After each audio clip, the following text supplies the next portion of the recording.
Ladies and gentlemen who are present in this August gathering, the opinion makers of our country and people who keep our economy running, I pay my respectful vanakkam to you all, my namaste to you all.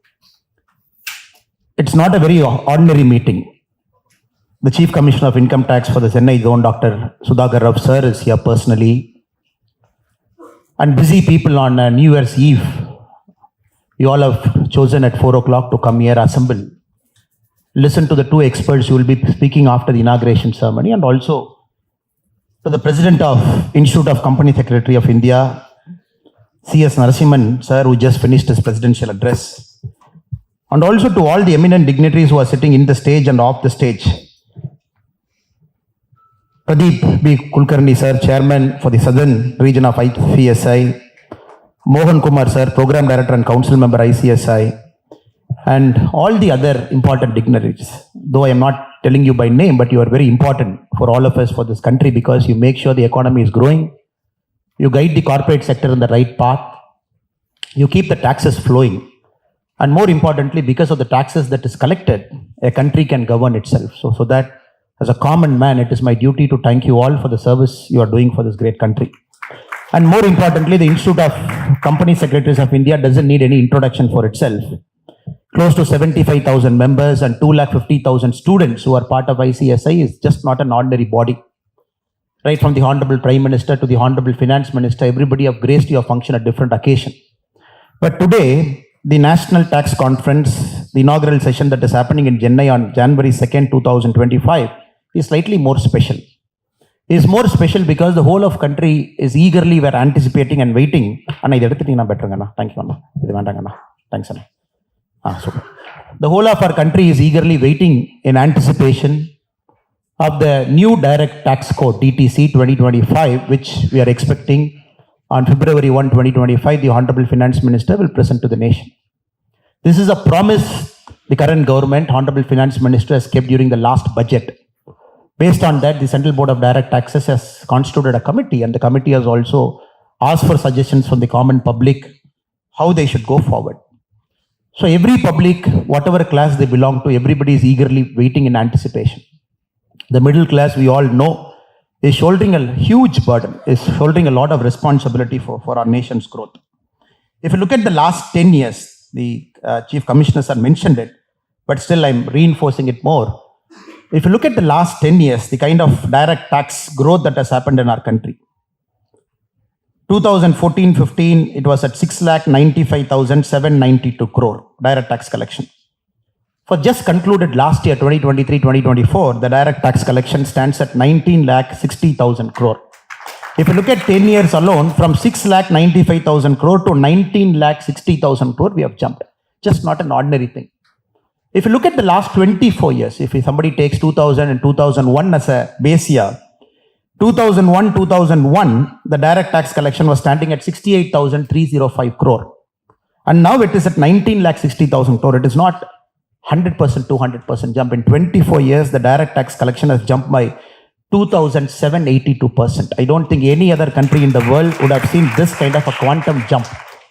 And because of this, the growth possibility is happening. Because of the tax that is being collected, the tax base that is getting broadened. We are looking at Vikshit Bharat. We are very confident by 2047, India will be in the top league of nations. Probably will hit $55 trillion as our GDP, just because the tax is broadened. At the same time, we have the usual concerns. If you look at the number of taxpayers who are part of the tax net, in 2014-15, it was at 5.7 crore. In 2023-24, it is at 10.4 crore. But the number of ITR being filed at 7 crore. So at one end, it is increasing, the tax base is broadening. And the current government, headed by our Honorable Prime Minister Narendra Modi, is very clear. They are not inventing new ways of taxing people. They are very clear, as the economy is progressing, economy is broadening, more people start earning more, they start contributing more to the nation's progress. This is a very clear sign from about approximately 5.7 crore in 2014 to about 10.4 crore. Literally, the number of people who are paying taxes doubled in our country in the last 10 years. This is also not a very ordinary sign. It only shows the economy is healthy. It only shows company secretaries who are assembled here, all the eminent people, you're guiding the companies in the right way, being the key managerial personnel in a company's growth, whereby more people are contributing to the nation's growth. It was always not this case, sir. It was always not like this. I'm aware the chief commissioner is here. I'm not getting into any political statement, but still I'm putting certain facts in front of you. February 28, 1970, it's a red letter day. That's a Saturday. The whole country was eagerly anticipating because Madam Indira Gandhi was presenting the country's budget. That is special for all of us because for a first time, the Nari Shakti, woman, our mother, our sister, is presenting our free country's finance budget, a woman, February 28, 1970. As usual, the parliament was in a problem, MPs were absent, a lot of disputes were happening. The budget that particular year was being presented at night 10 p.m. So when Madam Indira Gandhi started presenting the budget, I'm sure you must be aware. So Madam started the finance bill, the income tax proposal. She said anybody in the income tax bracket of 5,000 rupee to 10,000 rupee would be in the 10% category. The whole country was watching. Then slowly, when she completed her speech, first time in a free country, independent country, we saw the number of tax slabs were at 11. Not 1, not 2, not 3. On February 28, 1970 budget, the number of tax slabs were at 11. And the final slab which said, if anybody is earning more than 2 lakh rupee, here is income tax, which is a taxable income, they will be paying an income tax including surcharge of 93.5%. I was telling my wife the other day, we were watching Lucky Bhaskar movie. And luckily, Lucky Bhaskar was born in 1990, so he has to pay less tax. If Lucky Bhaskar was born in 1970, and it's a small town boy, a banker who came into stock market, who earned about 100 crore. If Lucky Bhaskar was alive during Madam Indira Gandhi's time, he would have paid 93.5 crore tax on the 100 crore years earned. It did not stop there. The country did not stop there. I'm just putting things in perspective, how we were and where we are now. Because there was a time in our country where we felt the rich people have to be taxed more. You have to squeeze them more because the rich people invariably will find a way to hide their money. That is why the accountants are for. That is why the cost accountants are for. That is why the company secretaries were for. Old India had that particular thought. We didn't like people who had more money. We always thought, oh, they have earned more money simply because they are not paying tax. In 1971, the Direct Tax Inquiry Committee, headed by Justice K.N. Vanchu, sir, he presented his report. They were analyzing why Indians are paying less tax, why tax evasion is a problem. And in his report, he has clearly mentioned the high rate of taxation is the principal reason. High rate of taxation is the principal reason for our country people to pay less taxation. Added to it, the license charge that was prevalent. The government at that point of time refused to learn its lesson. Again, if you look at the budget of 1973-74, they increased the surcharge further. In 1970, the highest income tax slab was at 93.5. In 1973-74 finance bill, if you look at the highest income tax slab, it was at 97.5. If Lucky Bhaskar was born in 1973-74 and 100 crore, he would have paid 97 crore and 50 lakh as a tax, and he would have left 2 crore and 50 lakh in his pocket. So from there to now, a massive transition has happened. Without a doubt, we have transitioned as a country. And without a doubt, the country respects people who earn money. Without a doubt, the country admires people who earn money in the legal possible way. That is why the Direct Tax Code of 2025 is very, very important for everybody. If you look at the different reforms that has happened at different points of time, 1991, the Tax Reform Committee, it shortened the tax bracket to 3, which was at 20%, 30%, and 40%. The further reduction came in 1997, 1998, where the 3 tax were brought down to 10, 20, and 30%. Right now, we have an income tax up to 2.5 lakhs, it is 0, and above 15 lakh, it is 30%. So 100% the country is moving, the country is progressing. And that is where I personally believe the eminent people who are sitting in this August gathering, and your role in the next 23 years, because the Prime Minister has kept a target 2047 as the year by which we should leapfrog into the big economy. And this is not going to happen by joke, sir. We are at about 4 trillion now. The Prime Minister's envision, we ought to be the #1 economy in the world by 2047, which is $55 trillion. And anybody having a basic calculator, if you do a calculation, you got to grow at a compounded annual growth rate of 13.68% starting from now. Every single year you grow at 13.68%, so that at 2047 you hit 55 trillion. This is like India has to play 23 one-day matches, and every single one-day match, India has to hit 400. It is equal to that. Every single one-day match starting from today, continuous 23 matches, continuous 400 runs. But we all know not every day is Virat Kohli's day, not every day is Rohit Sharma day, not every day is Bumrah's day, not every day is Ashwin's day. It is that kind of a target our country has set for itself. 2047 will be somewhere there. No country, be it the Roman Empire, be it any major civilizational growth story, has seen this kind of a growth in a 23-year period. Even the great China from 1980 to 2000 had a compounded annual growth rate of somewhere around 8.4%. We are looking at 13.68% for the next 23 years. That is where I personally believe, sir was making a mention that 57 million in the Udayam portal, the SME sector. If you look at Coimbatore district alone, it has got 2.14 lakh MSME in Udayam portal. So all are growth engines, all MSME, especially in Tamil Nadu, everywhere there is a growth engine. And these guys have to become mid-level companies have to become big-level companies, big companies have to get into the next growth zone. Only then this 13.68% is possible. That is why I completely endorse your proposal, sir, because it is there for a long time. In 2012, the Standing Committee of Finance in the Government of India Parliament, they have clearly mentioned, they have supported your stance that company secretaryship, CA, should also be given the rights to do auditing on par with accountants. In 2013, it got partially reflected, but not fully. That is why now there is a growing chorus. Everybody is really believing and eagerly waiting. This 2025 direct tax code would be really addressing it. And that is why you are eagerly looking forward. And you have also started, this is a pressure group starting from Chennai across India, are going to do it the whole of January. And the current president and the very eminent Narasimhan sir is also here.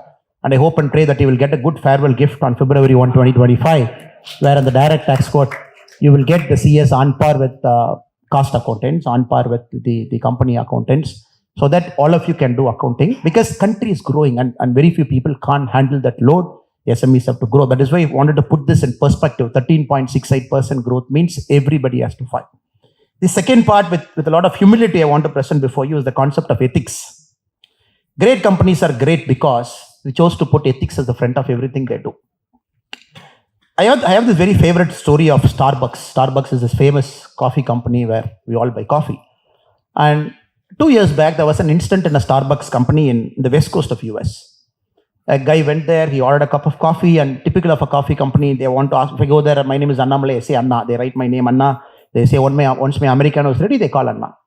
But in this case, when a colored gentleman ordered his coffee, in the coffee cup, his name was written as Blackie. Somebody, the barista, wrote it as Blackie. Lot of furore. They mentioned that how can somebody write a Blackie? People are not respecting somebody's color, skin color. What Starbucks chose to do post that is a lesson for all. Starbucks did not fire that barista. Starbucks did not close that store. Starbucks said, I am closing my store across the world, every single store for half a day. All my baristas would undergo a training for 3 hours on respecting people of different abilities, respecting people of different color. And that is a listed company. Just imagine the revenue, 365 divided by 2, that much revenue a company has chosen to forego for half a day by closing its office. Because it put ethics above its revenue on that particular day. That is why some companies are great.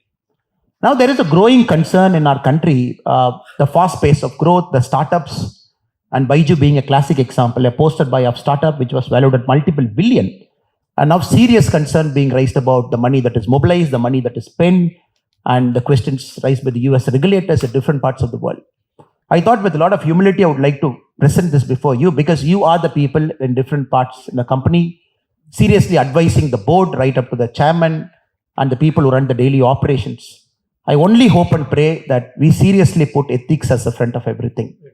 Because to become a $55 trillion company, we need at least 4 or 5 big behemoths, like the Googles, like the Alphabets, like the Nvidias.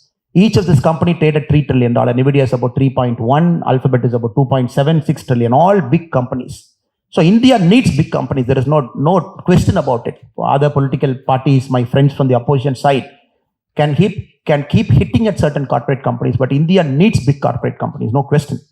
But India needs every single company or every single MSME that puts ethics at the front, where the accountancy is brilliant, no more Satyam kind of fraud happens, and no more Baiju kind of things comes in the newspaper, because it puts the growth of a country in serious credibility. And India is also attracting FDI from a lot of other foreign players. There are the pension funds, there are investment funds, which puts ethics as the front of everything.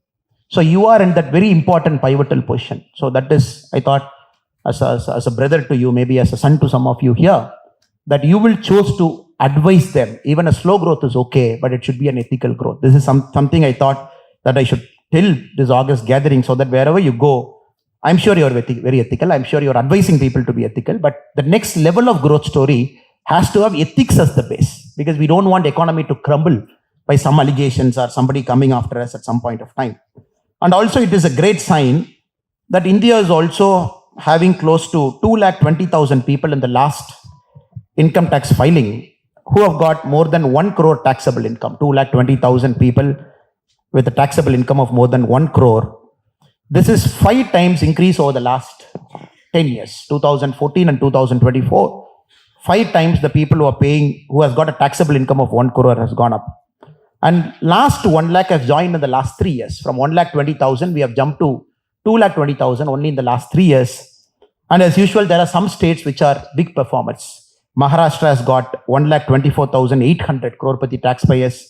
Uttar Pradesh has got 24,050 crorepati taxpayers. Delhi has got 20,500. Madhya Pradesh has got 8,666 crorepati taxpayers. Tamil Nadu has got 6,288. It's a cause of concern, which I keep addressing at multiple forums, that the growth of Tamil Nadu is decelerating. This is one more sign where a state like Maharashtra is able to have 1,24,800 crorepati taxpayers. At the same time, Tamil Nadu is having 6,288 and being at the 5th position in our country. So this is very important. I always believe people should get rich. I always believe the rich people should give more. I always believe by taxing people who have more money, we can lift our brothers and sisters who do not have necessarily the opportunity to grow up in life. Recently, I saw OECD survey, the Organization of Economic Cooperation and Development, which is a grouping of the rich countries of the world. It said, a guy who is born in India, who is in the last 25 percentile of the national income. So if we divide the national income into 4 categories, 0 to 25%, 26 to 50%, 51 to 75%, 76 to 80%, the rich class, the number of people. If a child is born in the lower percentile, who is the 0 to 25% income category in the country, for him to move to the 3rd percentile, 3rd quartile, for that child who is born in the 0 to 25% category, for the child to move to 51 to 75% category, it takes 7 generations. South Africa is 2.5 generation, Finland is 2 generation, US is 3.5 generation. You have to understand, for the person who's coming from the rock bottom and slowly climbing in that economic ladder, even a small disease will take back that family by 1 generation. Cancer, somebody has got a cancer, 1 generation gone. The primary breadwinner of the family met with an accident, died, 1 generation gone. Somebody is just unlucky, fired from a job, 1 generation is gone. So with a lot of humility, at one end we celebrate the people who pay more tax, we celebrate the crorepati taxpayers. We are so happy that 10 crore people are paying tax in the country. At the same time, we got to be very, very conscious of the fact, in this country, not everybody is lucky. There is not a level playing field for everybody. Somebody born there, it takes 7 generations for him to jump. Only with economic growth, we can shorten that 7 generation to 5 generation. We can shorten it to 3. We can shorten it to 1. It is absolutely possible over the next 23 years. If you look at it in a very positive way, we can do it. We will do it. China being a great example. Now our population has just risen over China, 142 crore now. Possibly will top at 164 crore by 2050. After 164 crore, we may start hitting back. But the beauty of it is, China's population, when it was at 137 crore a few years back, the number of people who worked in China was at 91 crore. Meaning out of 137 crore population, China had 91 crore people who are working. That is a single instance of a country having 91 crore people at any point of time, at a single time working. So we expect probably when we hit 155, 157 crore, we might be at 94, 95 crore of our country who are working between the ages of 18 to 60. So that is a great sign for our country. So 100% growth will come because the demography is there. 100% will go to the next orbit because the signs are there, the infrastructure is there. The only thing is we need good people to guide, good leaders present at multiple levels, be it in politics, be it in economics, be it in like sir who's sitting here, who's going to guide all the very important people in our country. And more importantly, people like you who are going to sit in very eminent positions in a company going to guide them. So with this, I will not take much of your time. I really respect all of you have come here and thank you so much for invitation, sir. And the starting point of a year is always very special. Just like the early sunrise that happens when the first rays of sun comes, that is the time we all feel so happy. The morning is always a happy time for us. Just like the first few days of a new year is always a happy time because it gives a positive spirit to us, can-do attitude to us.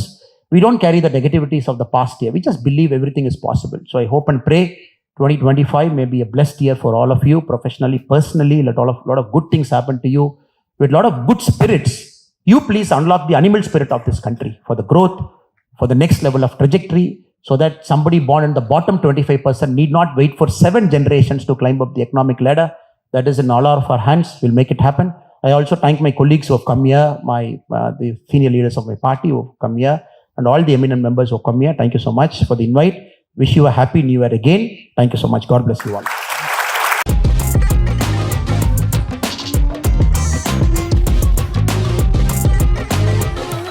பச்சப்பூரி தப்பாதுடா சிங்க இது சிக்காதுடா சுத்து போட்டு நிக்காதடா சூற விட்டா தாங்காதுடா சிவண்டா சிவண்டா சிவண்டா எதுக்க எவண்டா எவண்டா எவண்டா